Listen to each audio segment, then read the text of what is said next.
This is a project called Spacesuit X. It's free, it's open source, anybody in here can use it. You can use it commercially, not commercially, whatever. It's a tool that I created that helps analyze digital assets. So hopefully will prevent at least some people who might use it or use other similar tools from losing their shirt on ICOs. So this is my background. I used to be with Morgan Stanley. I founded a firm 20 years ago. I've been involved in blockchain for 5 years, ran the Bitcoin Foundation, and I'm on the board of Medici Ventures. I run a company called Chainstone Labs, and I founded Atlantic Financial, which was the first full-service investment firm on the internet back in 1994. Anyway, we know what a blockchain is. Clearly, the transfer of something of value is a killer app for blockchain, which is why we have so much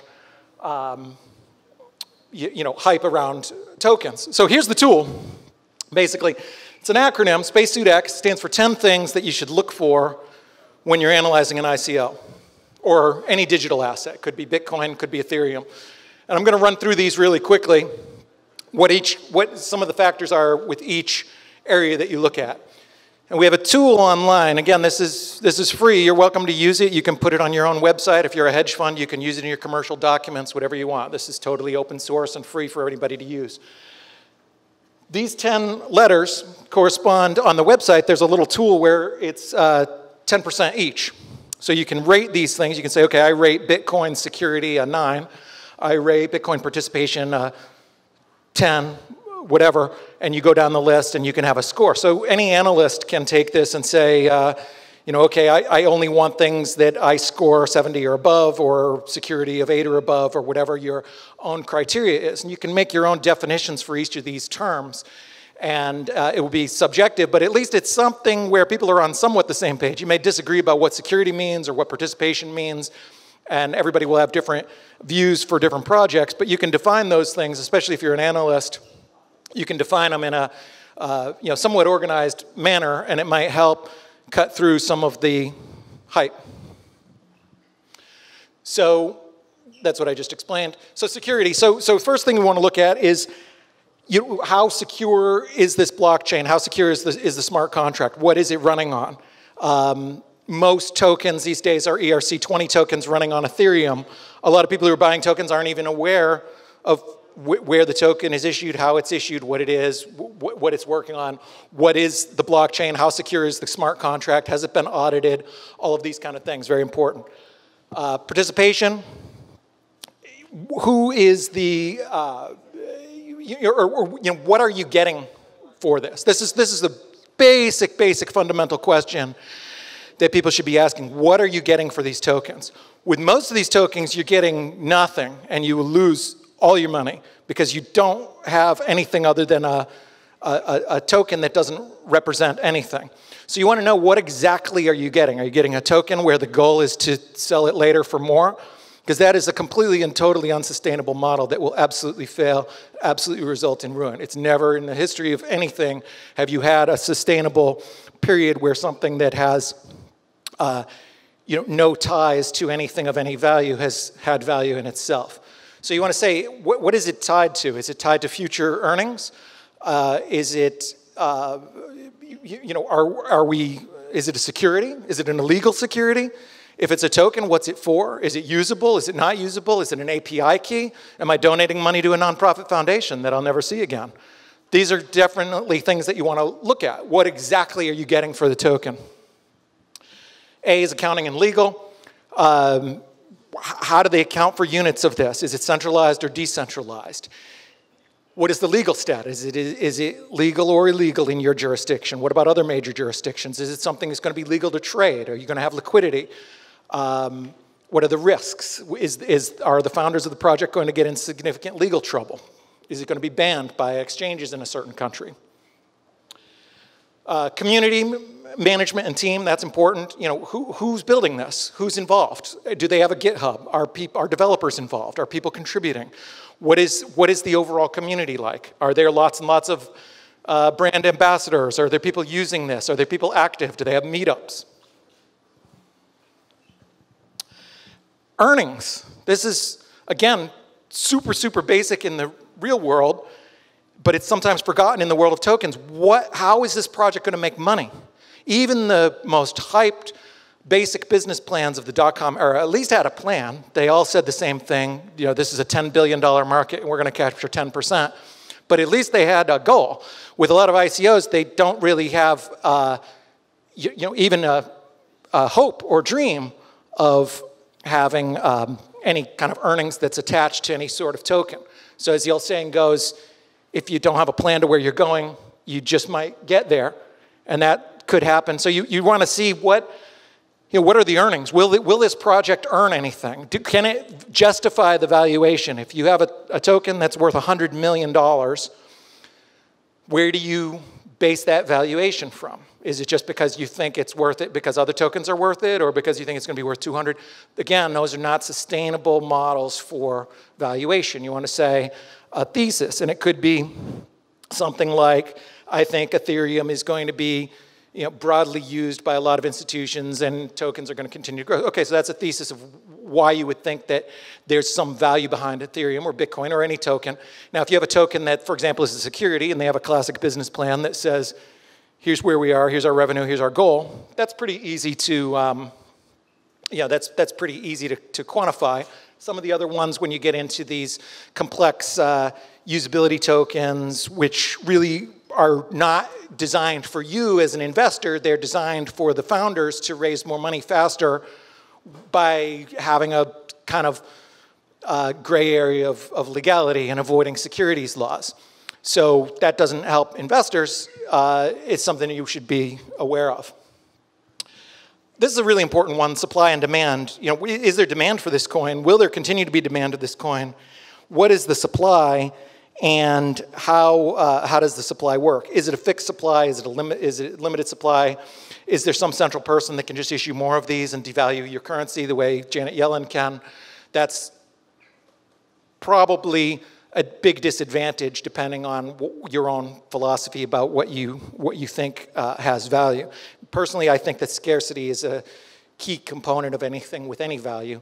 So the supply is really important. One of the big strengths of Bitcoin is the 21 million coin limit. A token can certainly have the same sort of limited supply, but you should be aware, how many tokens are issued, under what issuance mechanism, and who or how can more be issued, if ever, because that can devalue your currency. Also, if tokens are continually issued on an ongoing basis, you want to do the math and say, okay, if this many new tokens are coming in at X price and the overall market cap is at this price, how do we account for how much new money needs to flow in to maintain the price? Usability. What is this token going to be used for? I mean, is this a fuel, rail, mechanism, share of a security? Is it an API key? What are you actually getting? There's a lot of really, really good things that you can get from tokens. And by the way, I mean, I hope none of this comes off as sort of criticizing. I'm just looking at things that should be looked for. There's clearly projects that don't meet any of these criteria, but overall, I'm very, very, very bullish on tokens. Have been since long before it was super popular. My company's been working in tokens for 3 years now, particularly focused on securities tokens, and even more narrowly within that with asset management. Also, as I mentioned, I'm on the board of Medici Ventures, which is part of Overstock, which owns T0, which is the only blockchain company that is a fully licensed actual exchange in the United States. There's a few broker-dealers. My company used to be a broker-dealer. We're a registered investment advisor, but there's no actual exchanges that I know of, ATS exchanges licensed with the SEC. So I'm very, very interested in this area through a lot of things. I've invested in a few different projects in this and really focused on this. So hopefully nothing I say comes off as pessimistic about tokens. Tokens are going to dominate the world, in my opinion, and be trillions and trillions of dollars. There's going to be tens of thousands of tokens, I think. It will not only change all of the way that securities in the world are, I think they'll all become tokenized. There's going to be a whole new market for new securities. The small restaurants out in town will be able to issue their own tokens to their own customers, and it'll be much easier for people to share equity. The reason you don't own 5% of your local sandwich shop is because it's a big pain. You'd need lawyers, and it's just a hassle. But if your sandwich shop could sell you a token, just put a little QR code and say, hey, I'm doing a crowd sale. I'm raising 100,000 pounds for to expand my store, and you like that store, maybe you buy a little bit, and maybe your friend does, and maybe their family does. And then you have some liquidity. Maybe the owner wants to buy it back or does a sale or accepts those tokens for sandwiches or any number of different things that will work much easier with this kind of technology. So I think you're going to have it very, very broad, and it's very exciting. Institutional industry backing. You know, who in the industry is behind this? Is it the who's who people? What are the really sharp developers? What are the people who've been in this space a long time think about the project? Are there any institutions involved? That could be a good sign if there are large institutions involved. Technical, again, another thing that's often overlooked. What are the technical details of a project? How does it actually work? Most tokens, we're here because blockchain, it's really funny because we have this blockchain hype. A lot of people say, you know, blockchain is a big deal, it's going to take over the world, and I agree. And then they invest in ICOs. They really don't have anything to do with blockchain other than using it as a mechanism to get people who haven't done a lot of research to invest money. They're really not even blockchain projects. They're just projects that couldn't raise money from other sources, so they're using, they're using this jumping on this kind of bandwagon. So you want to really look at the technicals. What is unique about this? Is it a very weak business plan that simply is using a token to raise money, or is there some actual tech behind it? Is it its own blockchain? Is it doing something in this space? Now, nothing wrong with not being a blockchain, like the sandwich shop I just mentioned. Just be aware of that. Don't be doing 100x valuation of projected earnings on a business that's not not a blockchain business. If that's what you're trying to do is participate in this space. The last one in Spacesuit X is X Factor. So this, I made it since I tried to make this tool simple. I'm hoping that it's something that people will use. I didn't want to make it too complex, but I tried to cover the main things in these 10 bullet points. But X Factor is just in case there's something that I missed or something that you think is important that isn't on there. So between those 10, let me just go back real quick so you have them all. Yeah, so between these 10, security, participation, accounting and legal, community, earnings, supply and demand, usability, industry and institutional backing, technical, and X Factor. On our website, spacesuitx.org, you have all of these. You can plug it in, say, I rated 9, 10, whatever. You can change the numbers around. You can put in whatever you want for your X Factor, and very simply and easily have something that hopefully you're at least on the same page with people on your team or others. And you could, what I'd love to see is people to use this and then debate and say, oh, wait a minute, I rate this security at 8, you rate it 7, let's discuss why. That would be great, and that's why we made it open source, because I'm hoping that people will use it, and with any open source project, it requires participation. This is a gift to the community. This is not a profit venture. It's for anybody to use for any purpose they want. As I said, you can put it in your commercial documents. You can say, we use this for our hedge fund or whatever, your own analyst. I definitely encourage you to check out the website, maybe make a sample report. We'd love to see that. So it's Creative Commons, as I said, open source. Here's my information. My name's Bruce Fenton, Atlantic Financial, Chainstone Labs. And I'm going to finish early so that we get ahead of the schedule. That's the basics. Hope you use it, hope you like it, hope you find some use in it, and hopefully it'll save some people from losing their shirt on bad ideas. Thank you.